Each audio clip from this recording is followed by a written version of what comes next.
Welcome back from the rest hold, everybody. It's time for us to get into those mailbag questions you sent in for May, and we have a couple that are on the website itself that we're not going to be getting into, so go ahead and check those out, but we're going to be breaking down the majority of what you guys had sent in here, and we're going to start off with Bobby Lesnar G86. He has two that he had sent in.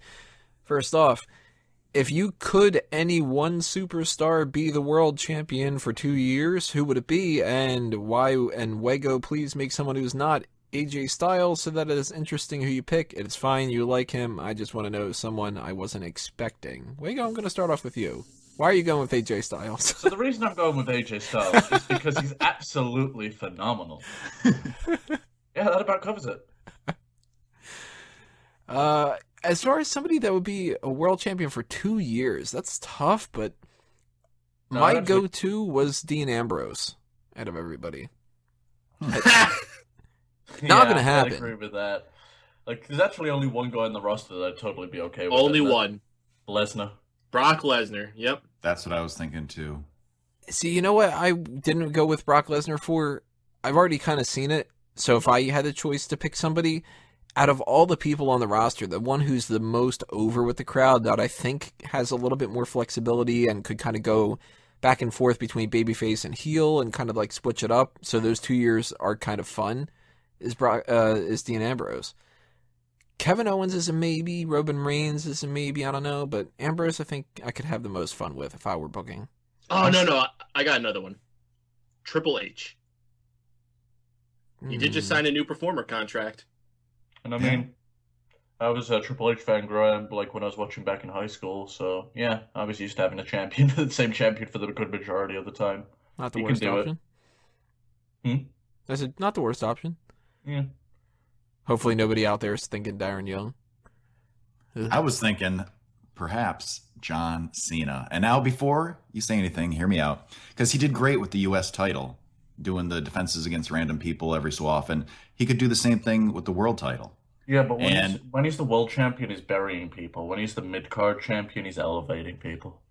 Is that how it works? Yeah, that's how it works. Plus, I would like it because it would drive the fucking Smarks crazy.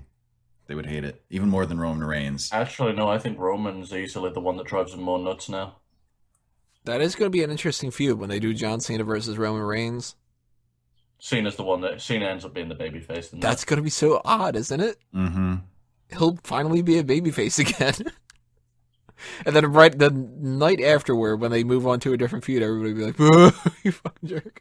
You don't hear too much negativity about Cena other than like the people that are just diehard haters of him. A lot of people, even the ones that aren't a fan, will go, "Yeah, he's not as bad as I said."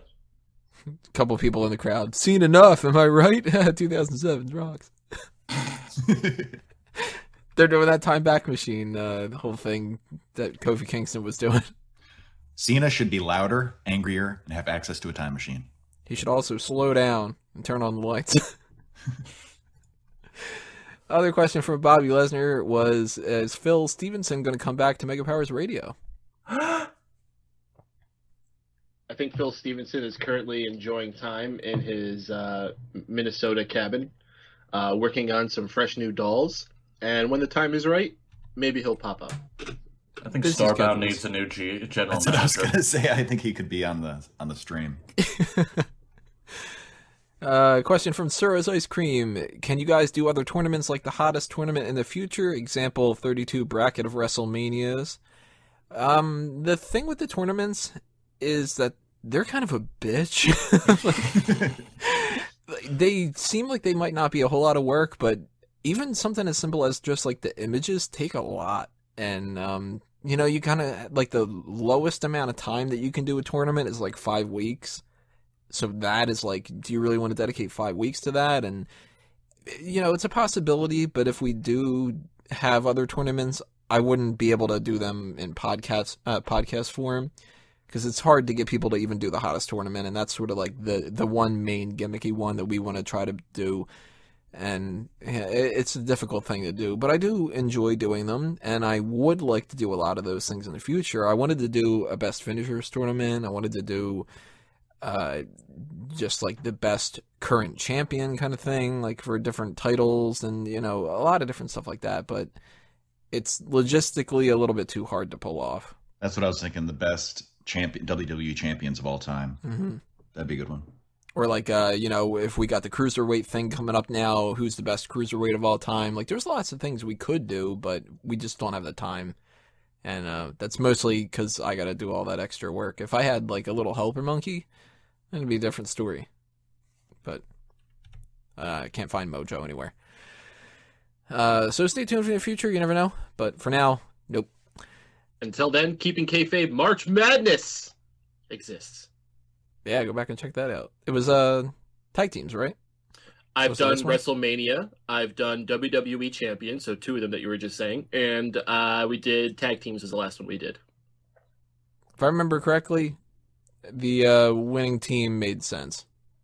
The winning team made sense. It was a little bit of a surprise. And then they would go on to have a fucking WWE comeback this year. Like, I wouldn't have fucking seen that happening. That's the Dudley Boys, by the way, for those curious. Yeah. Sent in from Callum Wiggins. In this age where every WWE storyline is heavily scrutinized and criticized, what do you think has been the most effective and consistent angle of the last 10 years? What was the question? Yeah, can you word that again, please? What's the best angle that WWE's had in the past 10 years that you kind of can't, like, critique all that much? I mean, shit, 10 years? That's a long fucking span of time. I mean, there's been good moments, but as far as, like, a full storyline, they always fuck it up at some point. Like, that's why it was difficult for me, because I was like, the CM Punk thing, then he gets fucking taken out by Kevin Nash. Like, right. What? The only thing that I can't think they fucked up in recent years, it's Jericho and Shawn Michaels. That was like 10 years ago, dude. It was 2007. Oh shit, was it that far long ago? Fuck. Yeah, they haven't done anything right since then. Like, I was thinking John Cena's U.S. Open Challenge thing, but I didn't like the start of it with the Rusev feud. I don't think he should have dropped it to Seth in hindsight. Yeah, that was another glitch in it. I got one. Kevin Owens. The Sami Zayn thing, or the Kevin Owens John Cena? Everything Kevin Owens has done since he's debuted has pretty much been perfect. When he came in NXT, that whole surprise when he turned on his best friend, the way he just laid Sammy out in 2 straight matches, the way they had him booked to be feuding with like 5 different people at the same time. He comes out, lays John Cena out on his first night, pins him clean in his first main roster match. He's had multiple titles in his time that he's been there already. He's a hugely featured star. I don't think anything could have been done better with Kevin Owens. And I like that they didn't make him undefeated for a long time in the beginning. They got that out of the way. I think he should have beat Cena 4 times in a row. I'm a little hesitant to say that because of the IC title stuff. It kind of got a little murky there. But he has been one of the better things. And I was even thinking the Yes Movement, but then again, they had some issues along with the way with that. Seth Rollins and the Authority, they had a lot of good stuff there, but then if you look at like is it like the sum of its parts, or is it everything? Even like the Hall of Pain thing that Mark Henry had, I really liked that. But I honestly couldn't remember how it ended. And I'm like, well, shit, if I can't remember how it ended... It didn't have an ending, because he got injured. Ah, so there you go. Like, that got a fuck up for the end there, so... But I really did like the whole mean streak that he had going on there. It was just kind of like, oh, fuck you, I'm going to kill your ass. And then he gets the world title and all that. That was cool. So that's a tough one. Tough one. It's tough. Another question here from Callum. With Extreme Rules still fresh in the memory, what would you pitch as a new gimmick match? I had a couple ideas, so I'm going to hold off on mine a little bit and let you guys go first here. But, Kaylin, you got an idea for a gimmick stipulation? A new gimmick or stipulation? Shit. Come back to me. All right, I'll toss out one of my ideas, give you guys a little bit of time to think here. Something that I've mentioned before, it's kind of like, lame idea, but it sort of carries over a little bit. I've always made that joke that they should do the big man buffet, the big man brawl, whatever like that.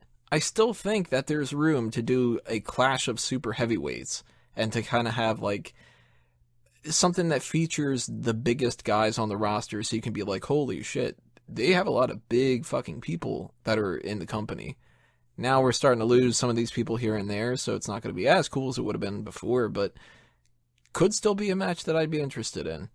And it would be like that you have to have a certain weight limit. Kind of like the reverse of the cruiserweight sort of thing. You know, you can only be, under this weight or whatever like that. This is like, you got to be above this weight to be able to do it. And there has to be that one, like, cruiserweight that's just like, no, I'm like 400 pounds, dude. Yeah, that's like the best thing out of all of it. You got to have somebody who's like, fuck the rules. I want to be a part of this because I'm a badass, and they get their ass whooped. And, David Otunga was somebody I kept throwing out there. I was like, he would have been a perfect candidate for that role. Wago, you got one in mind?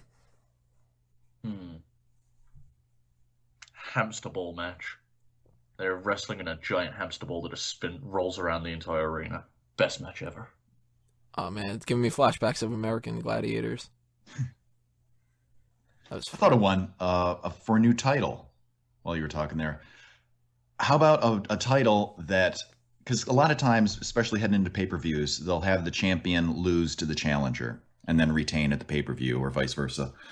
What about a title that, if you're holding it, every match that you have is a title match? There's no non-title matches as long as you're holding this title. So that would make it you'd have to be on all the time if you were that champion. Got a name for it? Television championship. TV champion. That's basically what it was. Yeah. House shows. 24/7. Even in house shows. Yeah, there you go. 24/7 or the I don't know, kind of like how the hardcore title used to be anytime, anybody could pin anybody for it.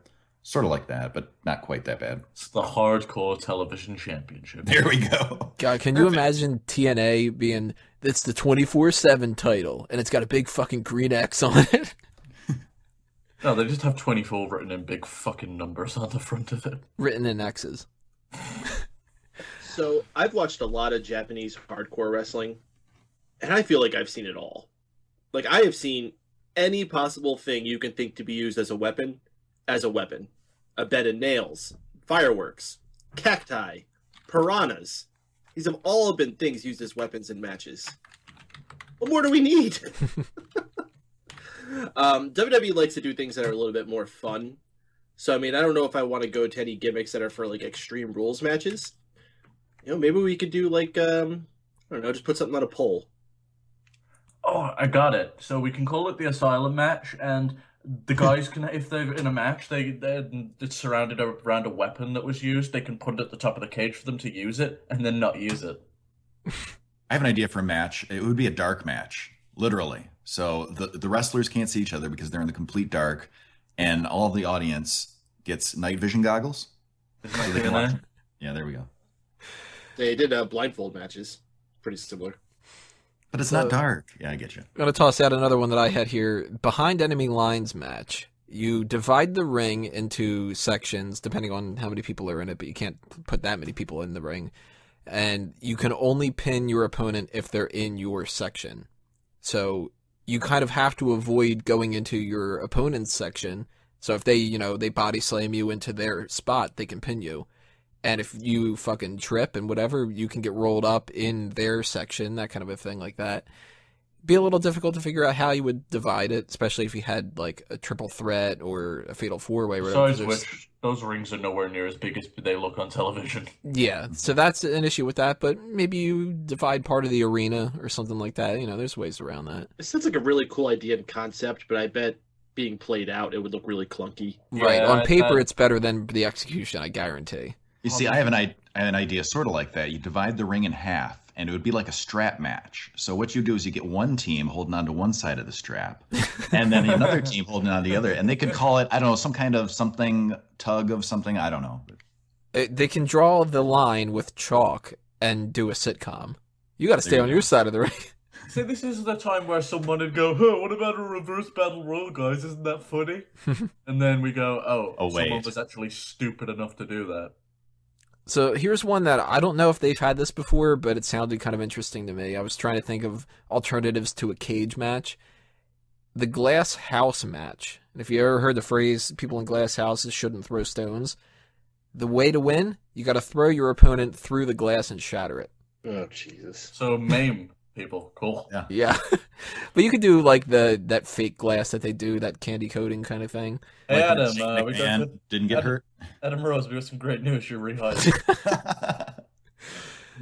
I tried to think of a way to do an obstacle course match, but I couldn't really think of it 100%. They already did that in NXT. Yeah, that was the other thing. It was like, it felt a little bit like Falls Count Anywhere plus NXT. I thought of this. Simple.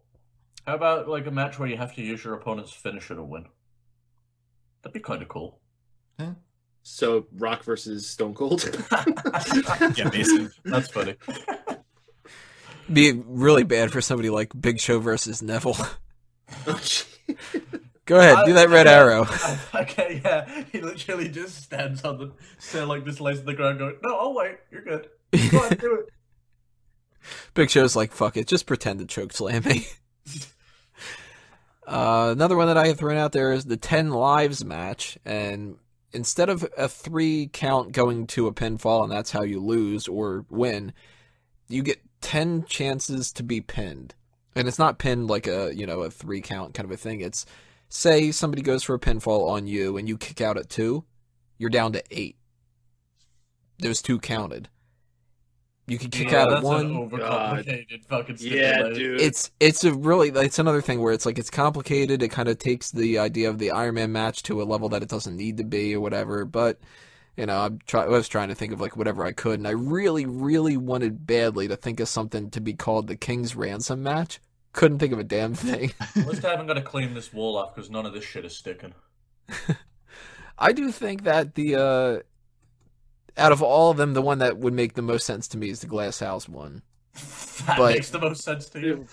But it's the most dangerous out of all of them, so you never. I think the one that's made the most sense out of all these is the fucking tug of war. All right, so we're not ever to come up with gimmick matches for anyone. Yeah, it's all been done. Better ideas have been done. Far worse ideas have been done too, thankfully. And you can find some of these in the next episode of TNA Impact, I guess. If there is a next episode. Oh yeah, if I expect that's coming to Tuesdays, they're gonna be fucked. To be fair, even if there is, nobody's gonna find it. I don't know what fucking network they're on now. Let's go into the questions sent in from Peter Piccinini. He says, Wago, are you ever going to Twitch Pokemon, or are you focusing mostly just on UFC? I've got all the things I like for my Pokemon games actually on my DS, and like certain games you can't emulate, only older ones. So if there's a way I can figure out actually to get my DS to go to my computer, sure. If you could figure out a way to... tournament. If you could do Sun and Moon, you're going to pick Poplio? I might just...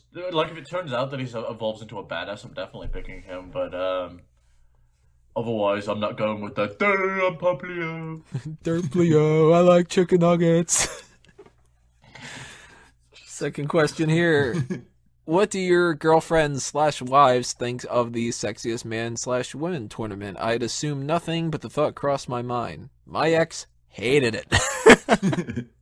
Your ex hated everything. Yeah, that's true. Lots of conspiracy theories. But, what do you guys think? Well, John has been in one. She just finds it silly, but yeah. Actually, She's been in a tournament? Yeah. Yeah, she's been in the tournament, but Tony didn't fucking put her name down for voting host of the year. Yeah, I forgot about that. Sorry, John. So Angie's actually appeared on a lot of the podcasts, especially recently, about it. And believe it or not, she gets more passionate about some of them than I do. And she's like, fuck that person. I would never vote for that person. They better vote for that person. I would have cut that person's head off. Exactly. So she's totally down with it. She loves it. And she's contributed 2 of the running gags to this. It's the cutting the head off rule and wrestling bitch face. Wrestling bitch face, yes. Which would still be an awesome name for a show. It really would be. What else we have here? Do you think Mark Henry is going to resign and have a last match at SummerSlam? If so, who should end his career if he's going to wrestle in that capacity? His idea is tossing out Baron Corbin. I think that Henry is going to be gone for sure sometime soon, but I don't think that he's going to get any kind of a send-off, especially not like a big thing at SummerSlam, unfortunately. Because no one will believe it. I don't know if he's going to be okay after all that cake he ate. And he went to the bathroom at the end. Yeah, but it was a lot of cake. If I had to pick somebody to kind of like retire Mark Henry, I think I'd go Kevin Owens. That's what I would do too. And if it would have been a different scenario, I would have gone with Ryback back in the day, but it ain't happening now. That's for sure. Baden, if you had a chance, who would you have wrestle the last match with Mark Henry? His son. He has a son that's like only like 8 years old or something, right? No, the hand. It's all fully grown now. Jesus. All you need is one hand to be able to get that pinfall. Mm-hmm. Cesaro, the way Henry needs to go out is taking a big swing. Oh, and Mark Henry has a lot of respect for Cesaro, too. That's actually a really good option. Yeah, woo, go wago. Suggestion, woo. But if not Cesaro, then the hand. Could be. What else we have here? We've got, what is your favorite Money in the Bank match and moment? That's kind of hard to pick, so if we don't have any ideas, then we don't have any ideas. But I'm going by memory, and if I do remember correctly, which I might not, I'd have to go back and check them all out. I kind of think that I liked the RVD one the best. Ha! I mean, is he talking about the event or the match stipulation? Just I the imagine match. the match. Yeah. Match/moment, if you had just like a moment. John Morrison did some cool shit. If we're talking about moment, Edge cashing in. Well, That again, is I cool. think he needs out of the match. Fine, Like, Edge winning.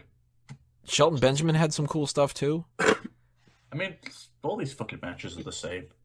Like, I not one of really them. can't differentiate almost any of them. It's tough, isn't it? In fact, like it's tough. I hate that like they have multiple ladder matches. So like sometimes it's made it kind of numb to me. I hate it when they have like a ladder match for the IC title, then one for Money in the Bank. I could tell you every ladder match that happened from 1993 to like 2005, but beyond that, I can't tell you shit. Yeah, now it's all a fucking blur, and like I'm actually like really like I'm getting kind of sick of all these ladder matches, so I don't really enjoy them as much anymore. I'm kind of numb to it. So picking a moment out is kind of hard. The only time I was really invested in Money in the Bank was around the RVD win and the Edge win. So yeah, those. Well, that kind of ties us into the next two questions. He suggests if we had a cash in at Money in the Bank, what do you think of the idea that Shane would go, well, we still need another Money in the Bank. Let's do another ladder match. I hate the idea. I don't think that's happening Yeah, at I don't all. think they would ever do that. Hell to the no. Like No. there's a big oversaturation with that gimmick. You need to do one multi-ladder match a man a year. One match of like the multi-ladder matches. It's ridiculous. I'm not gonna lie, I'd be happy if like the guy just came out and cashed it in that night, and then we just go a whole year without someone walking around with that fucking briefcase. Yeah, same. It would be so much like more refreshing because it gets when you have the same thing each year. It's the same shit each week week in and week out. It's like, I'm done. Well, the other question is that something that a lot of people have been asking. I wrote a couple articles that I'll be posting over the course of that, so I'm going to opt out of answering this one for now. But it's would I you wanna guys hear Tony's answer. would you be up for the extraneous Money in the Bank ladder matches for a tag title, the mid card titles, and the women's title? Nope. No. Maybe a tag one, not a women's for sure. I'm gonna spoil a little bit and say I said yes for one of them. I'm not gonna say what yet. You'll have to read those articles. We actually like talked about the women one. I think on Payton stream the other night. Mm-hmm. Yeah, like this. I think they'll end up getting hurt. And their roster is so thin that you cannot afford to have any of those women hurt. Tag teams, you have a few people you don't have to worry about. You could set up vaudevillains and shining stars to do a crazy stunt, and no one's gonna miss them.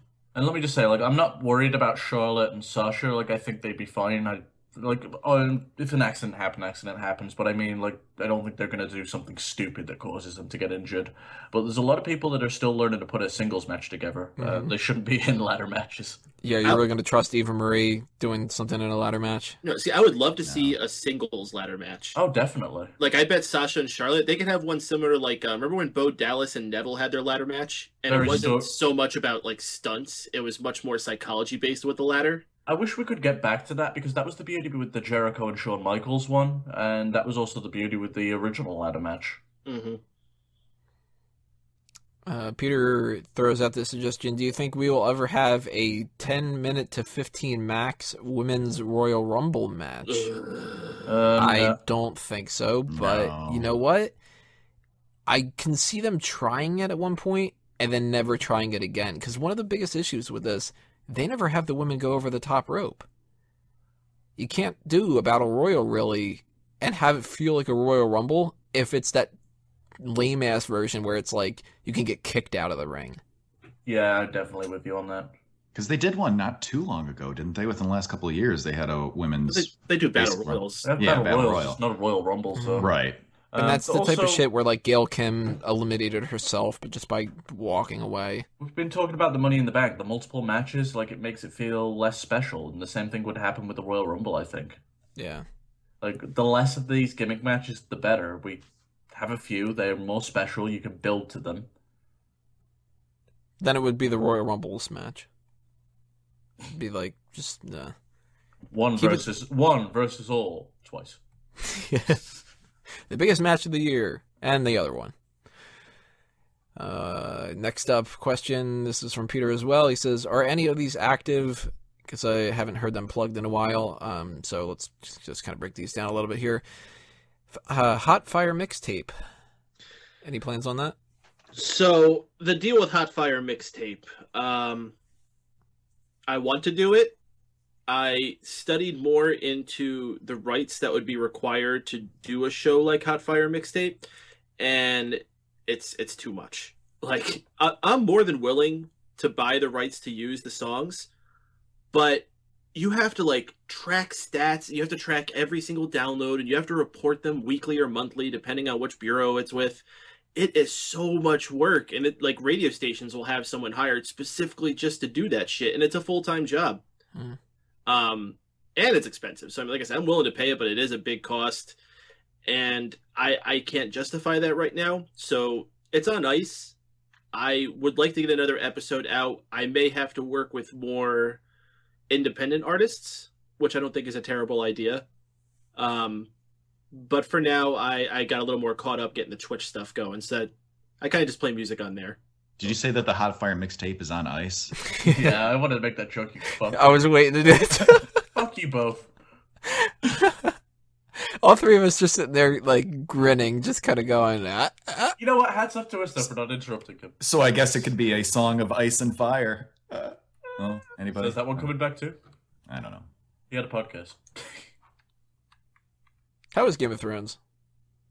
How is Game of Thrones? Is it still Good. supposedly kicking ass? It's its best season it's had. Haven't you seen the internet in the last 3 days? Everyone's exploding. Yeah, dude, people are going fucking nuts. Jon Snow lives! Oh my god, Hodor! Hold the door! Well, great, and now I know Jon Snow lives. Yeah, and that somebody's holding a door. Fuck. You have Spoiler. you have no idea what the significance of holding the door is. It's his Dude, name. people are fucking crying. It's insane. Wago Rants. Anything new when it comes to that? Yeah, that is returning, but I want to do a new format. I'm actually getting StephenWago.com up. I'm also going to be doing a lot more MMA content, so it's in the works. Actually, a lot of shit's just on hold because I need to do some artwork, and fucking Adobe won't verify my account, so I can't get into Photoshop right now. What about wanker rants?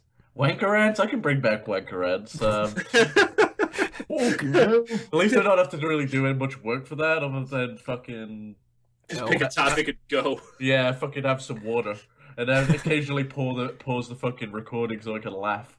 All you gotta do is make sure you have, like, a pack of halls. I mean, shit. If you guys get sick of these outtake outros, I'll just do Sean every week. Just give me a topic. Mick freaking Duncan? Yeah, I doubt it. Oh, No, so he's not liking stuff on YouTube anymore? Drew says every week that it's coming soon, so hold your breath, guys. See, Drew only wants to do content when paid and gives somebody else a sports show. Then he's like, "Oh, but I wanted to do a sports show." Other than that, he doesn't do content. Nah, but seriously, hold on, it's coming soon. Addicted to anime. Maybe. Keeping kayfabe. Anything new going on with that? Keeping Kayfabe is still a running site. It updates very sparsely.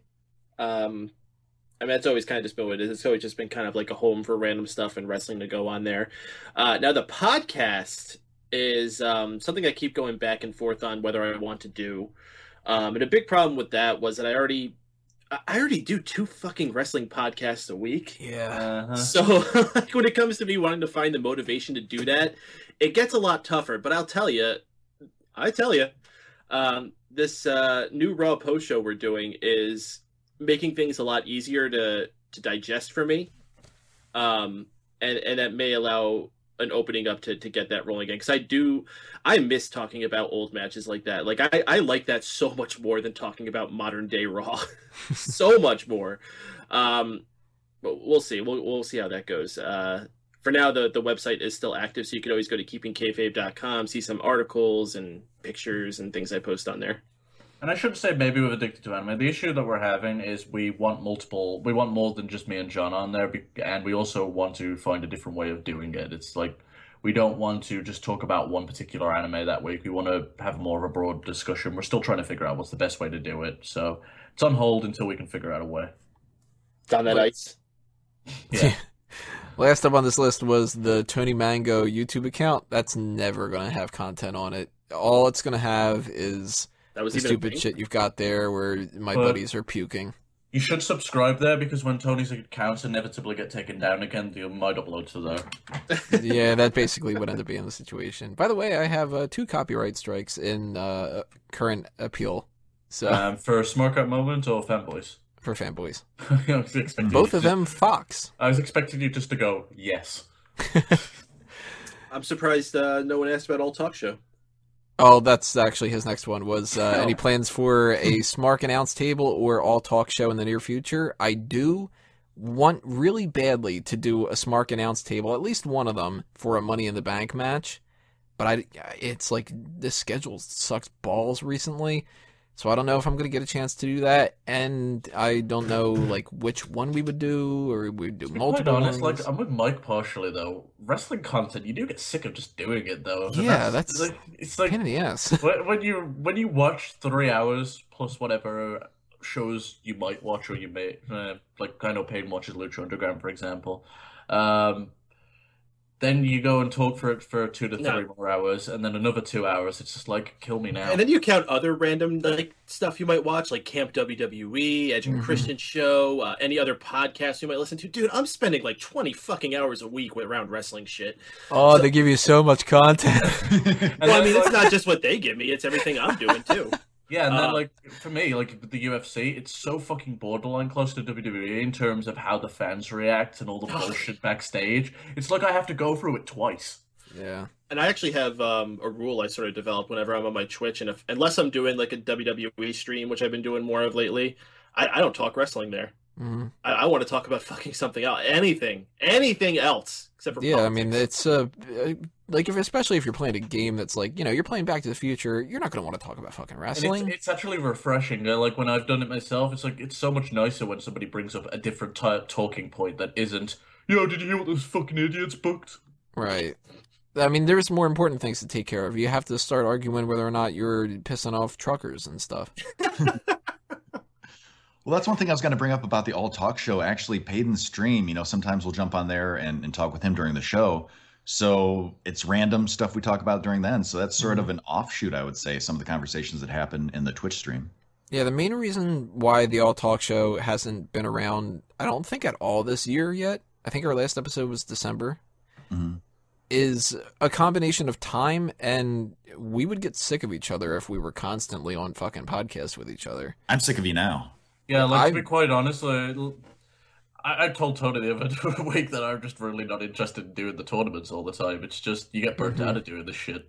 Especially like when the tournament's added in there, that's another extra podcast for the week. So it's like, shit, I don't fucking want to like edit all these things too, you know, and like That's what's so refreshing about the streaming too. It's like you just do it on your own time when you're in the mood for it. yeah, I do really, really love the All Talk Show. I think it's got a lot of comedic value to it. I have no plans of getting rid of it whatsoever. But schedules have to lighten up a little bit. We have to be kind of like motivated to do that. And lately we've been kind of using other outlets to get that out of the way. And trust me, you don't want us to force it. There are a couple of forced No. episodes of the All Talk Show, and they're easily some of the god-awful, like the worst radio we've ever done. Yeah, it's one of those, when it happens, just let it come naturally. Like Right. if Ferguson happens again and we're all laughing at the stupid woman trying to break a window, then yeah, we might do an Yeah. All Talk Show, but Oh my god, that was a good episode because that was also the same night the fappening happened. Yeah, what a We were good in night. such a good mood that night. so yeah, when the internet breaks again, we'll do an All Talk Show. Yeah, it's a situation too, on top of that, where the All Talk Show does not earn jack shit. So, I already struggle to kind of justify a lot of the fanboys things that I do, because that doesn't have anywhere near the audience that Smark Out Moment does. And even that is like, that still needs to go up quite a bit. So I'd rather spend, 3 hours working on something fanboys related or Smark Out Moment related than to go put out all that effort for All Talk Show and get like 10 views, So if you guys spread the word a little bit more, then we'll try to do some more things and fit them into the schedule because we'll be more motivated. And if you do your fucking part. yeah, fuckers. And if you do want to see a Smark announce table for something Money in the Bank related, then let me know. If you have any preferences and whatever like that, we'll try to work that in some fashion. I can't promise anything because we might just be completely burned out. And maybe we'll get around to it. Maybe we won't. I don't know. But we've got a couple more questions here to run down real quick. Or, as long as it takes, I guess. Silent Would Doom throws a couple out there for us. With all the releases, what releases do you wish you could undo from the entire history of the company? No quitters or defectors, just straight up releases. I thought of 3 that were like, maybe these guys? Alex Riley deserved a better run. Derek Bateman did, and so did Brodus Clay. None of the 3 are really gonna like, oh man, if they wouldn't have gotten released, then it would have been like the, gangbusters or whatever like that. But I did like all 3, so I would have rather had them stick around and actually make something of themselves. One it's fresh still in my mind would be Damian Sandow. I've always liked the guy, and he had so much potential if they would fucking book him right. So I'd have to say Sandow because that one's so fresh in my mind. I missed who was said, to be quite honest.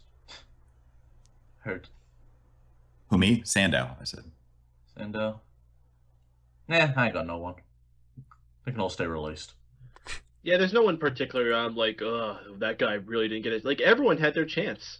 Very rarely do I think anyone who got released didn't have some kind of chance and just didn't live up to it. It's harder when you throw in the stipulation of no quitters or defectors. Yeah, when you throw that in there, then I'm going to start thinking, like, Batista, Rock. Right. Like when, I really wish that Razor Ramon could have stuck around a little bit longer, like that kind of stuff. It's You know who didn't get a fair shake? That CM Punk guy. Let's see. The second question is, after the retain repackaged release game from a couple weeks ago, why don't we just play a straight up marry fuck kill with the Bloodline, the Club, and the New Day? I await the disturbing ramifications of my actions. If Tony wants to be a prick, he can change F to GFB. Huh? I don't get it. I don't know, but the way that he formulated his question too, it was after the RRR game, let's play an MFK game, change the F to GFB. So I'm all over the place when it comes to these acronyms. I said marry Jimmy Uso, AJ Styles, and Xavier Woods. Fuck Roman Reigns, Carl Anderson, and Kofi Kingston. Kill Jey Uso, Luke Gallows, and Big E. Well, I can't marry AJ Styles. He's not into that community. That's true. I guess you gotta kill him then, right? Yeah, I mean, he'd be upset if I didn't. Well, the alternative. Yeah. I mean, I guess if I married him, I wouldn't have to fuck him. That's true. Yeah, I'll marry AJ Styles. And then divorce him and take his money. I don't give a fuck about this game. Go away. Yeah, this is stupid. I figured I'd throw it out there if anybody wanted to answer. Who was that from?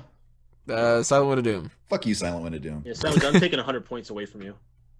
Can you do that? Like, Yeah, I have points on my channel. I'll take them away. Yeah, do it now. Don't forget. I'm on my way. Cool, thank you. see what you did? See what you did, Silent Wind of Doom? I'll be proud of yourself.